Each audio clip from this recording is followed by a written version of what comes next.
Good evening, listeners.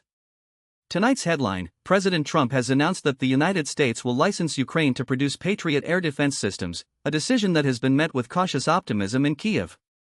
The announcement came during a surprise meeting between Mr. Trump and Ukrainian President Volodymyr Zelensky on the sidelines of the NATO summit in Ankara, Turkey. In recent weeks, Mr. Trump's stance on Ukraine has been described as a roller coaster, at times hot, at times cold, which makes this particular pledge all the more noteworthy. The Patriot system, a surface-to-air missile platform, is a complex, mobile array of radar, a command van and missile launchers that can intercept ballistic rockets. For Ukraine, it is the only sophisticated defense against the barrage of Russian 9M729 and other missile threats it has been facing daily. While interceptors have been in short supply, Washington has signed up to facilitate the licensing of the technology so Ukraine can assemble its own Patriots. The real question on everyone's mind is how long it will take for those factories to become operational: months, maybe years.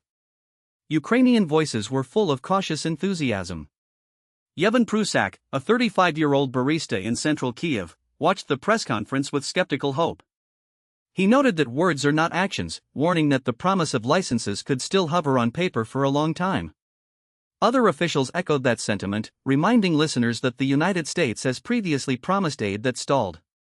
This announcement is perhaps the most tangible sign of support that Mr. Trump has extended to Kyiv in a while. The president previously offered both praise and criticism in a single sitting. He has described President Zelensky as a dictator without elections, accused him of being ungrateful, and even called out the United States for being distracted with Iran and for slowing weapon deliveries. Trump's foreign policy posture has been unpredictable, with initiatives such as brokering a ceasefire that stalled and a shift in focus to Iran's nuclear program. Ukraine's own foreign policy strategy has grown increasingly independent. The country has intensified its domestic weapons industry and entered agreements to share drone technology with other partners. Meanwhile, Zelensky has publicly criticized Washington's focus, demanding a faster pace of aid and pointing out that sanction suspensions on Russian oil are hurting his economy.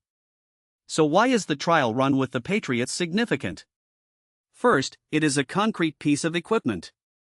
While the United States has been reserved about larger arms shipments, licensing a production plant could provide Ukraine with a more robust, long-term supply chain.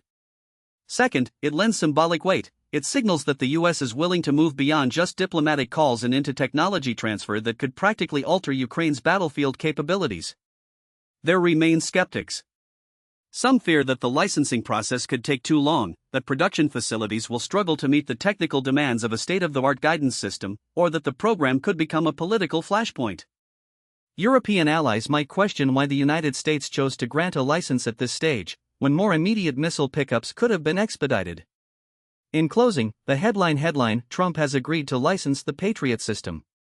The Ukrainian government, weary of uncertainty, treats the promise as a potential turning point and will monitor the development with cautious optimism.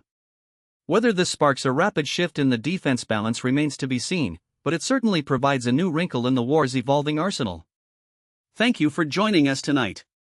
Stay tuned for further updates on this and other international developments. Good night.